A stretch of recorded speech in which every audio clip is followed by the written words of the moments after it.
Hi. Okay. So, Industrial Revolution this week. Again, the Industrial Revolution is like this big change in how people are living and how people are manufacturing goods. Okay.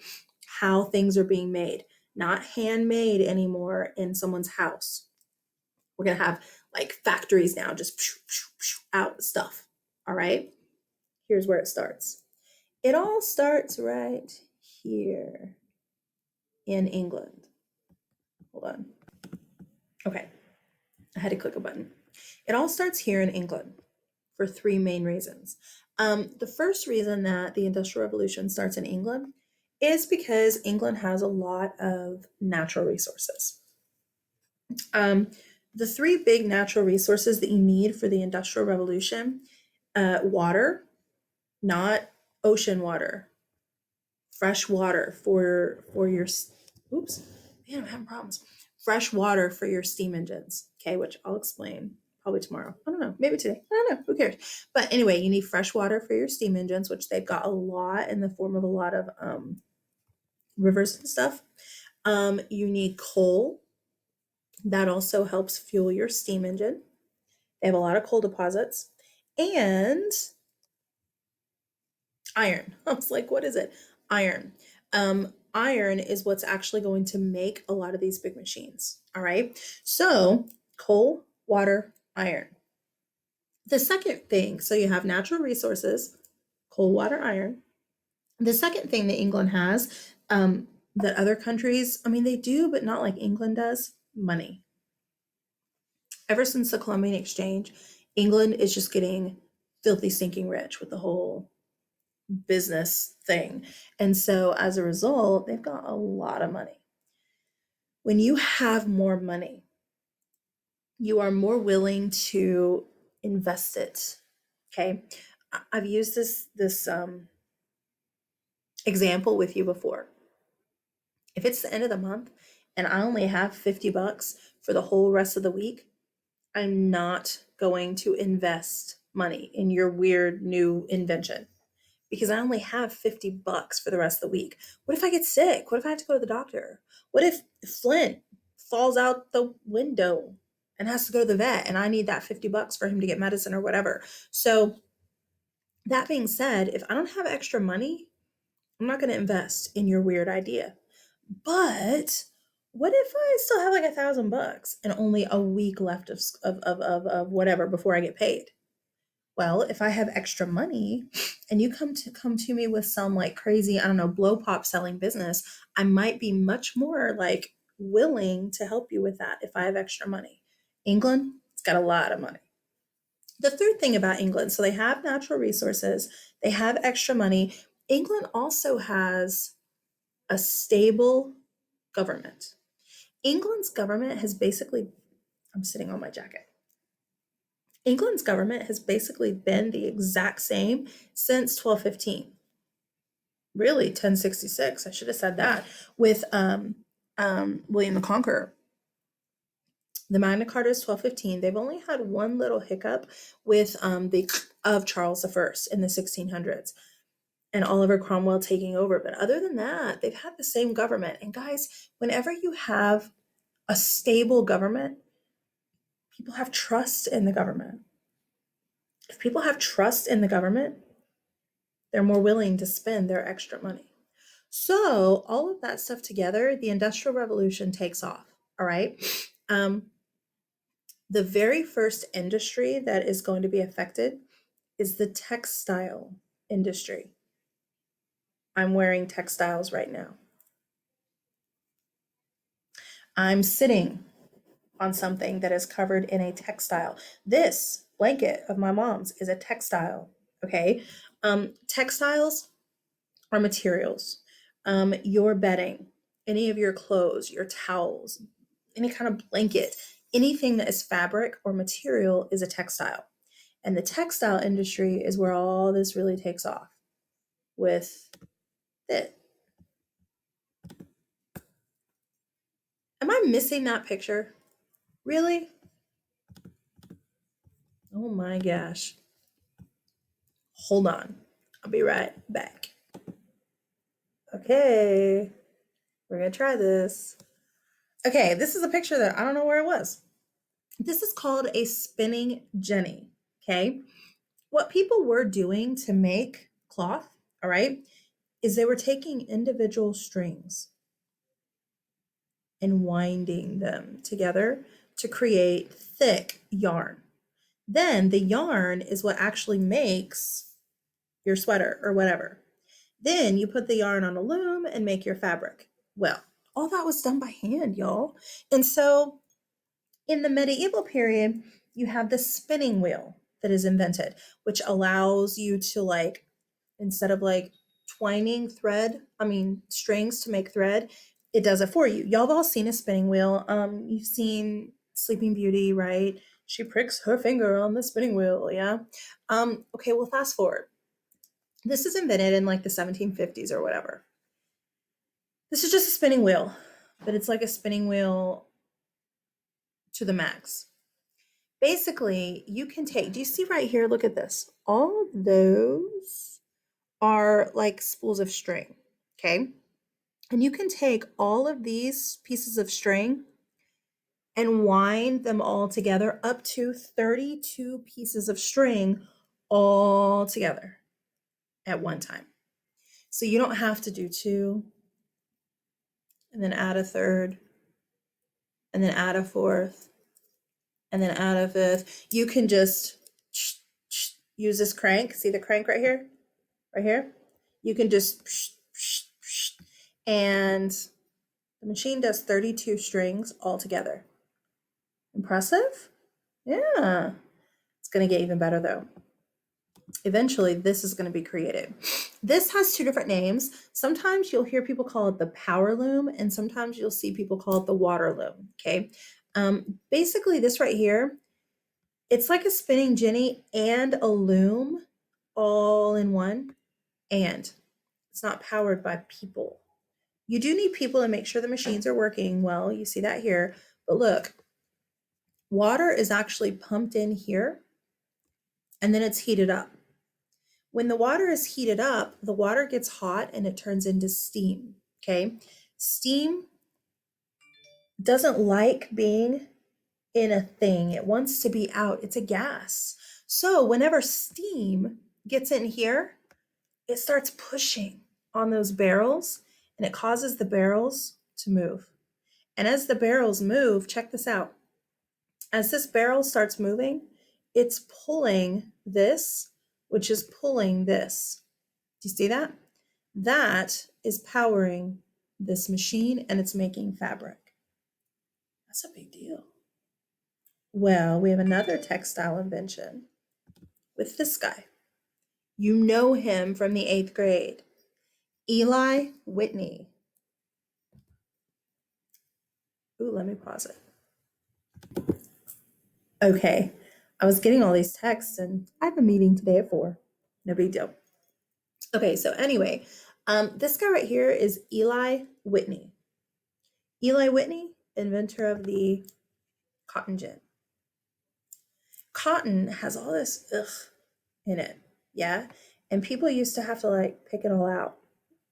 It's really sticky, it's like really prickly, and it's just no fun. Well, the cotton gin, it gets all this out, yeah? And of course, the cotton gins are going to get bigger and they'll be like massive eventually. But this is a big deal for like cotton, for textiles. So with the Industrial Revolution, the first industry to be affected, textile industry. And what are textiles? Because that's always a question on like every test ever. The first industry affected by textiles. Okay, let's move to some transportation inventions that are going to be created in this time period. This guy right here is Mr. James Watt. James Watt sees this, the water looms, okay, using steam to cause these to move. And James Watt has an idea. Okay, sorry. It looks really complicated. It's not so complicated, I promise. I'm going to have my trusty Kleenex box. because my allergies are so crazy, y'all. Anyway, I'm going to have my trusty Kleenex box help explain this. Okay. Basically, with a steam engine, here's what you do: you put water in here. Water. Yes, it's all full of water. Underneath, you're going to have a fire fueled by coal. Okay. As the water starts to heat up, it turns into steam. And like I told you a minute ago, steam wants to be in the air. It's a gas. It does not want to be like enclosed in this box. So it starts pushing. And as it's pushing, it's moving this box. Okay. The more this box moves, if you put this box inside of something, it's going to cause whatever it is to move. Are you with me? One thing about a steam engine, you have to let some of the steam out every now and then. If you don't, the pressure will build and build and build and it'll blow up. Oops. Um, you, if you've ever seen like a tea kettle, that's like what a steam engine is.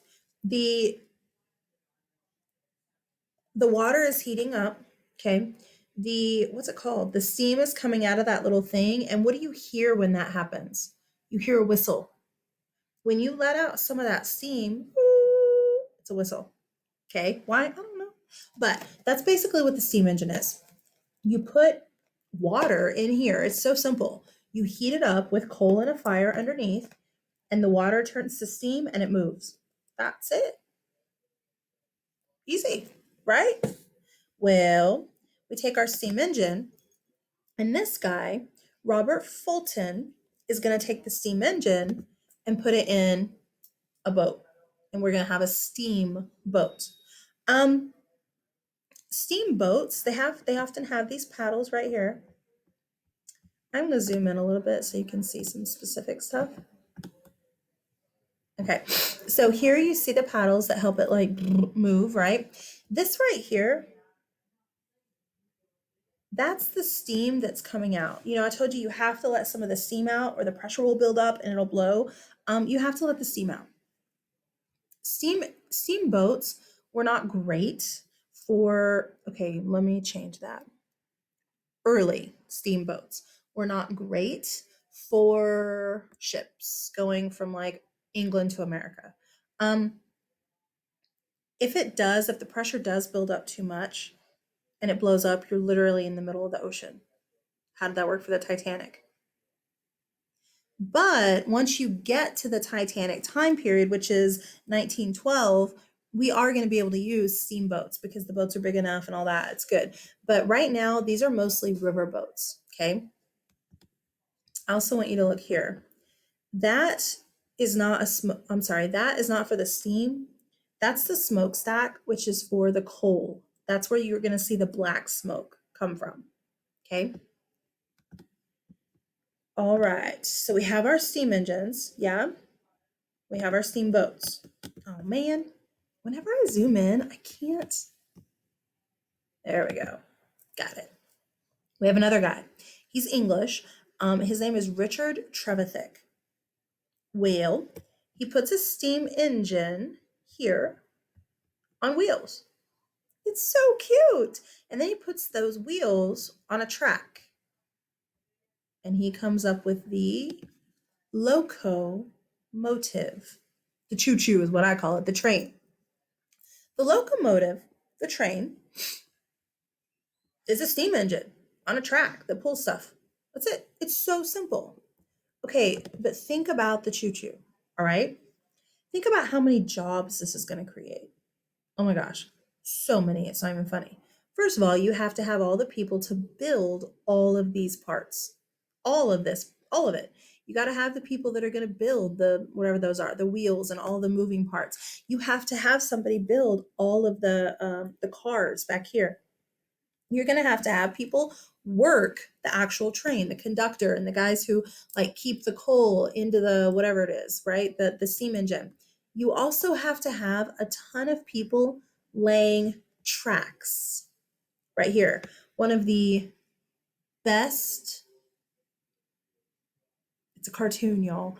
One of the best videos ever is the Disney John Henry cartoon, where you see John Henry like laying the track down with his what is it, his mighty hammer. But it shows you like how many people they're hiring and all kinds of good stuff. If I can find it on YouTube, I'll link it down here. I don't know if I'll be able to find it. I don't know. We'll see. But anyway, anyway, this is going to create a ton of jobs. All right. Not only jobs, oops, I thought I had another picture of a choo choo. Guess not. Not only jobs, but think about what all you're going to be able to transport. We're not just transporting goods, we're transporting people all over the place. We are also transporting militaries. Guys, we are in the 1800s. We're getting into the late 1800s, as a matter of fact. And we are darn close to World War One. Okie dokie. World War One has to have railroads, or it wouldn't have been such a big deal. So think about what all you can transport with a choo-choo. Okay. Um, Another transportation invention.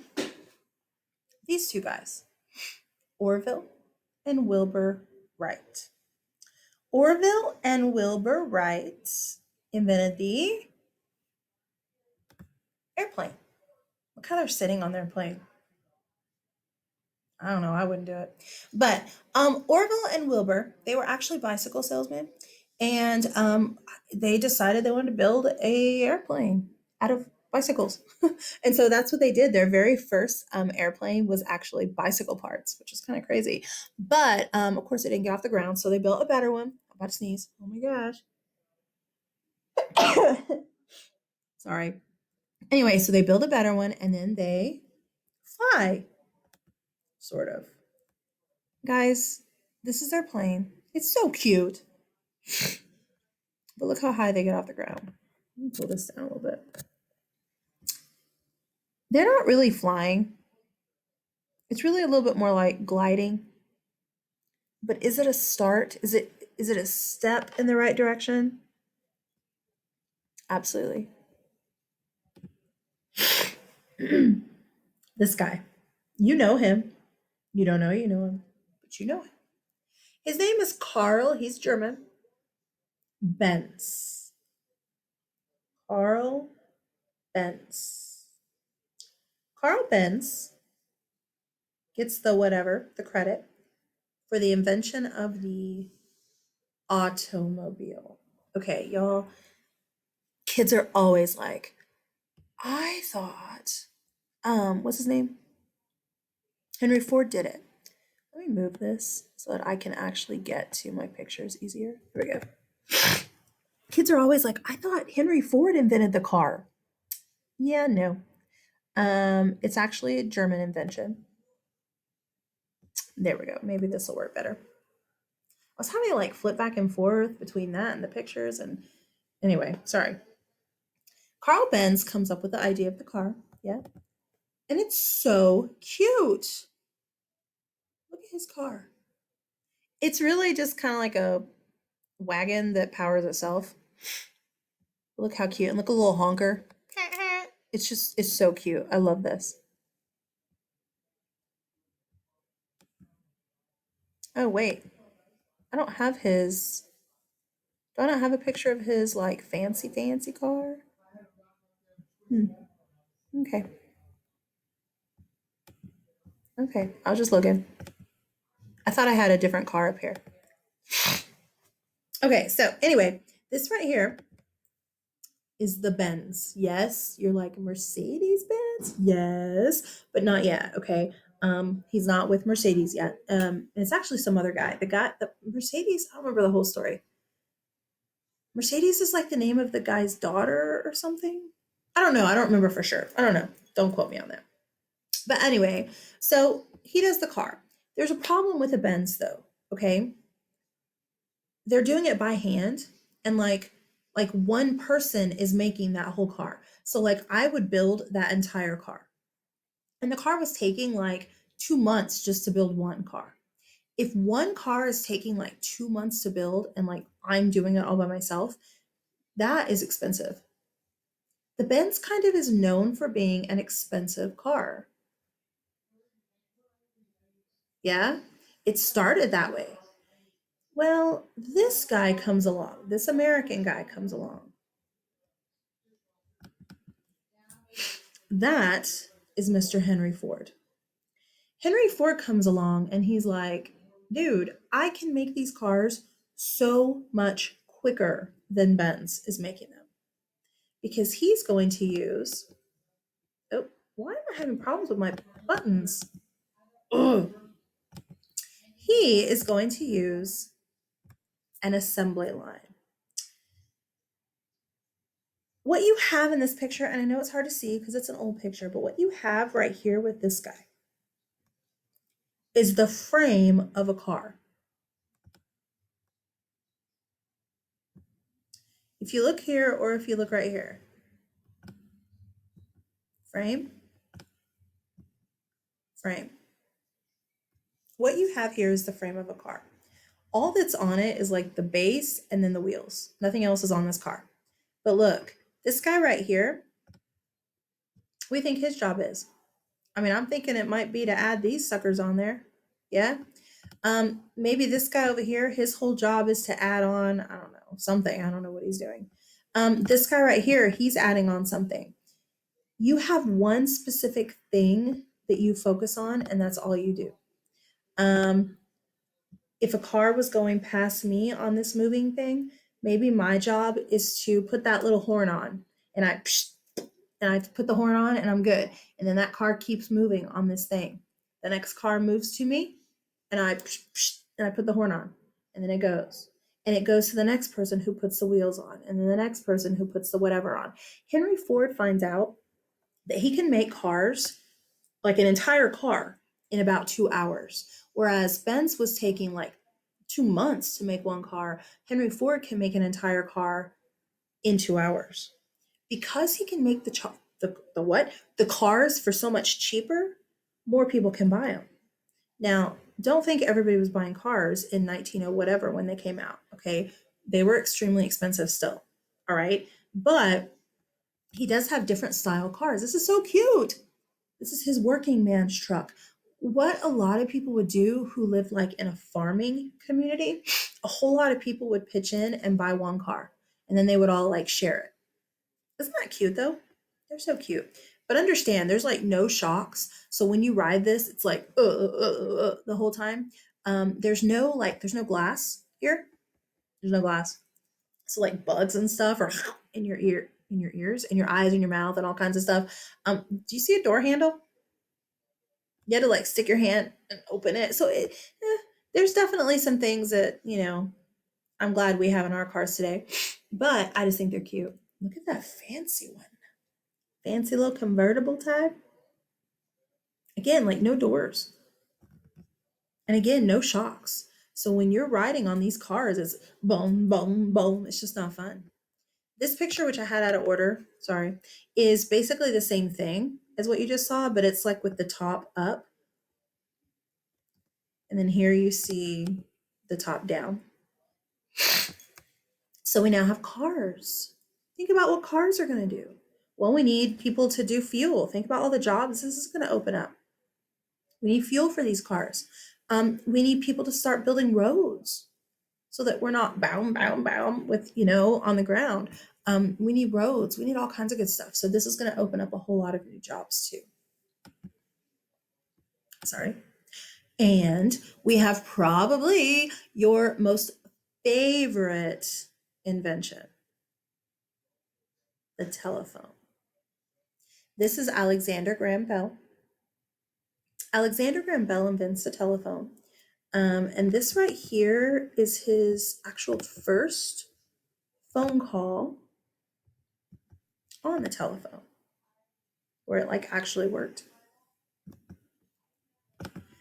You should all take a moment and say a quick thank you to Alexander Graham Bell for his phone.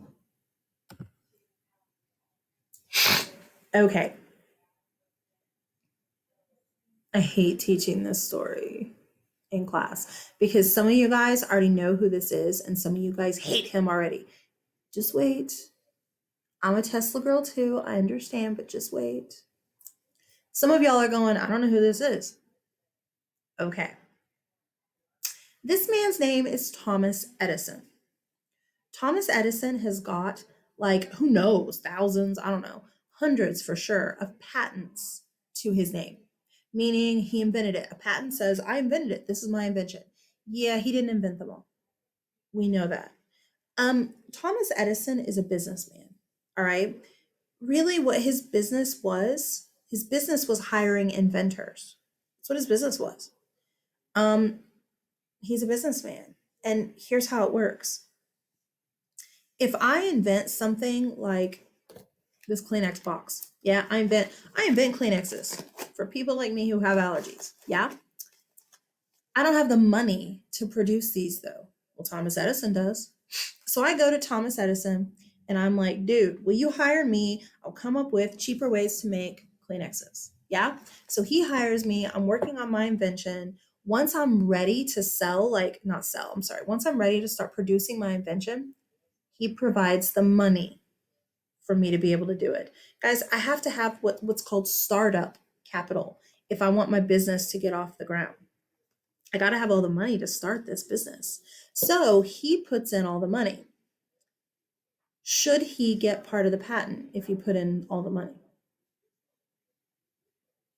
I understand why people are so ugh about Edison, but he did put up the money. And some of the patents that he has to his name that are a big deal, the phonograph. Look, this is even called the Edison home phonograph. It recorded and played back sound. This is the actual like recording agent right here.